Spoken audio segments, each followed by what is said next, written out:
I scored a 99 percentile score on the GMAT with 6 weeks of preparation, but the GMAT exam format, scoring methodology, and my life circumstances have changed significantly since then. I'm trying to get to a 99 percentile score on the GMAT once again. The question is, can I do that with confidence and in one go, given all the changes and the limited time I have on hand? This is day 28 of my GMAT prep. I have been capturing every single minute of my GMAT prep on video. Just as in the last 27 videos of this series, you will see me go through a study session and then share specific advice which you can apply to your GMAT prep to improve your consistency and overall GMAT score. My plan for today's study session is to complete my preparation for the graphics interpretation question type and continue on my preparation for the data sufficiency question type. As you might know, both of these question types correspond to the GMAT Focus Edition, which is the new format of the GMAT that has become mandatory since early 2024. It is a Saturday today, so I will try to invest as much time as possible to make progress and catch up on my study plan which I had shared a few days back. Before I get started, here is a quick recap of what I learned in my last study session. First, I realized that I need to continue practicing questions from the quant section of the GMAT so that the principles I need to execute to maximize my score on that section are built into my muscle memory. Second, I learned that I'm doing naturally well on the graphics interpretation question type, at least in terms of accuracy. So going forward, I can focus more on optimizing my velocity while trying to preserve my accuracy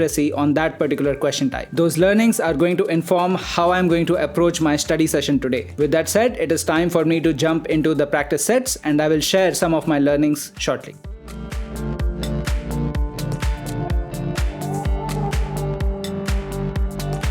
Alright, so I'm about 1.5 hours in at this point. I finished 2 graphics interpretation practice sets in that time frame. That also includes time spent checking answers, conducting a thorough performance analysis, and modeling principles, which I think will help me do well on this question type going forward. The first practice set took me 23 minutes to get through. I answered 7 questions and I was able to answer all of them correctly. This practice set consisted of 2 easy, 4 medium, and 1 hard question. The second practice set took me 25 minutes in total. Once again, it consisted of 7 questions, of which 3 were easy, 2 were medium, and 2 were hard. I was able to answer all of those questions correctly as well. Overall, it took me 3.5 minutes to answer each question across the 2 practice sets. On both practice sets, I experienced a major slowdown in velocity due to 1 question each. On the first practice set, I had 1 medium question which took me 5 minutes to answer, and I did run into the 4-minute range on a couple other questions, one of which was medium and one of which was easy. On the second practice set, the culprit was majorly 1 medium question which took me almost 8 minutes to get through. 2 of the easy questions also took me quite a bit of time on this one, but as you can see, there doesn't seem to be any clean correlation between the time I'm taking to get through a question and the difficulty of that question according to the GMAT. Because I answered all the questions correctly, I don't have any errors to talk about. So instead, let me talk about why it took me so long to answer 2 of the questions that we just talked about. First, on the medium question that took me 8 minutes to get through, I ran into the problem of executing erratic calculations repeatedly. You can pretty much see it on my scratch paper here. This was a question that had a chart with 2 y-axes as well as a legend. I made the error of mapping one of the variables to the wrong y-axis. So I was reading its values of the left y-axis instead of reading it from the right y-axis. As a result, I ended up executing a set of calculations that basically took me nowhere. I only realized my error when I saw the answer options in the drop-down and figured that I would have to execute all of those calculations once again. Because this was a practice set, I decided to invest extra time and actually go through those calculations again. But if this was an exam, I would have no choice but to skip past this question. Errors like this are bound to cause you plenty of trouble on the GMAT exam. I have made a note to watch myself when I encounter a similar question with multiple y-axes as well as a legend, so that I at least become alert when I encounter a question like that and don't end up repeating a mistake like what you just saw. Now let's talk about the medium difficulty question from the first practice set. This was question number 6, for which you can see the scratch work here. It took me 5 minutes to solve. As you can see, there was not much scratch work to do here. The problem is it took me a lot of time to grasp what was going on in the question. It is the interpretation of text to mathematical values that took me longer than usual. One key principle that I want to call out here is the idea of piecewise interpretation. This is an accuracy principle which you are absolutely going to need on data insights questions, specifically graphics interpretation and table analysis. Here is an example of when you will need this principle. Let's say you are given a statement that reads as follows: going by the information provided, calculate the probability that an object is chosen chosen such that its attribute A has the value A1 if you know for sure that the values of attributes X and Y are X1 and Y1 respectively. I know that was a mouthful, and that is why I had to read that off the screen. But that is exactly the kind of problems that GMAT will pose to you. To be fair, it is representative of the kind of business problems you will encounter in real life, where you will need to look at multiple conditions to be true before you get to your final outcome. In dealing with a statement like this, you need to break the entire text down one piece at a time. So you start with value of attribute X is X1, value of attribute Y is Y1. Thus, the universe of possibilities is all objects with X equals X1 and Y equals Y1. Now, of the objects that you just shortlisted, count the objects where the value of attribute A is A1. The ratio of that final count to the number of objects you shortlisted before that is the probability that you're looking for. Next, I will take a quick break and then jump into the last graphics interpretation practice set that I've left from the GMAT official guide. As you can see on the screen, I only have 6 questions left of this particular question type, which I haven't attempted yet from the GMAT official guide. So when I return to my desk in a few minutes, I will pick up this practice set and try to apply all the principles I have identified till now and test how they work out.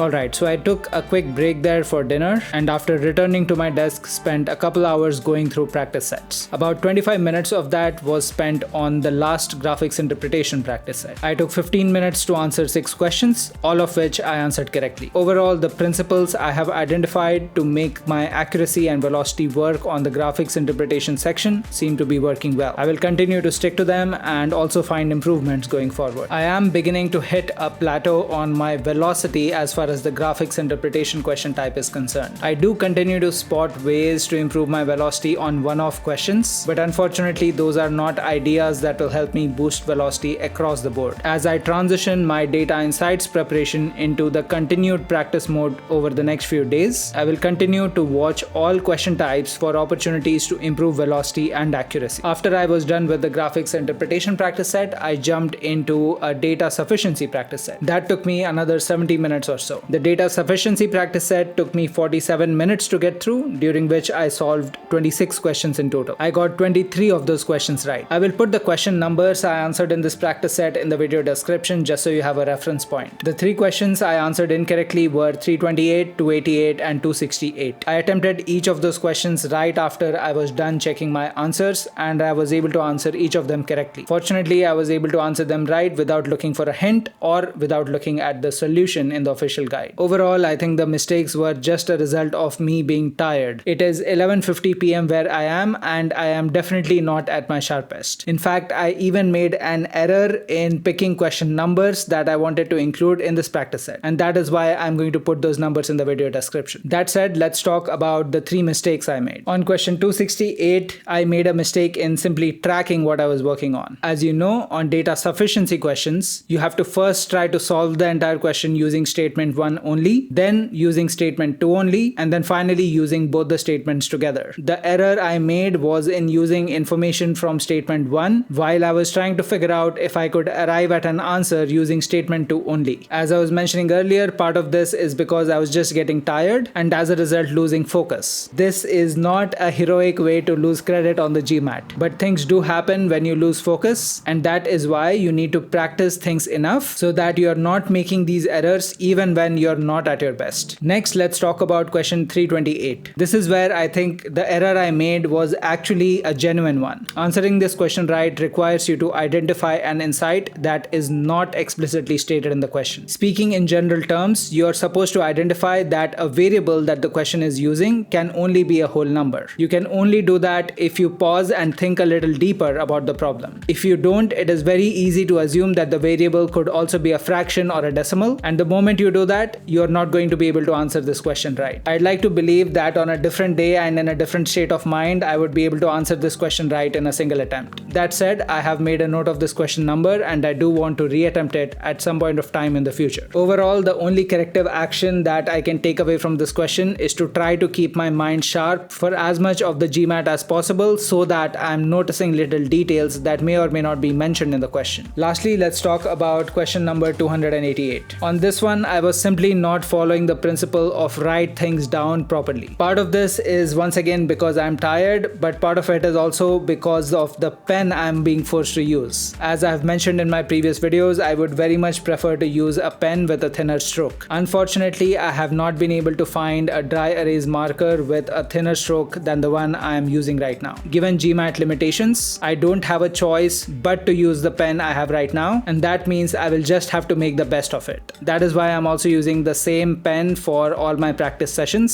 so that I am familiar with the kind of obstacles I might run into because of it. One thing I would like to show you is that while I was doing my performance analysis, I also conducted a quick test on my whiteboard. Let me just bring it up so you know what I'm talking about. What you're seeing on screen is the same phrase written with 4 different pens. As you can see, the stroke thickness of the first 2 is larger than the stroke thickness of the last 2. Even among the last 2 lines, the strokes on the third line are thicker than the one on the last one. The funny thing is that all of these phrases were written with the same exact pen. The only difference is that the first 2 were written by pens that have been in use for a while the last 2 are brand new. I also noticed that the tips of the pens which have been in use for a while have begun to disintegrate, so they are not really solid. In other words, the tip doesn't have a hard point anymore and it drags on the surface of the paper or whiteboard as I write. Unfortunately, I don't think there is a solution around this. I very much prefer the writing experience one has when writing with a pen that has a stronger, sturdier tip versus the experience you will have with older pens where the tip has begun to bend and drag. At least for me, the latter just seems to lead to lower efficiency. The only solution I can think of is to use a new pen whenever you can. If you're in the middle of an exam, the examiner may or may not allow you to change pens, so that is something you will have to take into account as well. Remember that the requirements of the online GMAT only allow you to have with you 2 dry erase markers at any given point in time. Alright, so that brings to an end my preparation for today. Click on the Ask Me Anything link if you have any questions for me, and hit like, subscribe and bell to join the GMAT preparation party. That is the party where all of us cool GMAT nerds get to sit at home at our study desks and solve through amazing GMAT problems. I will see you in the next video.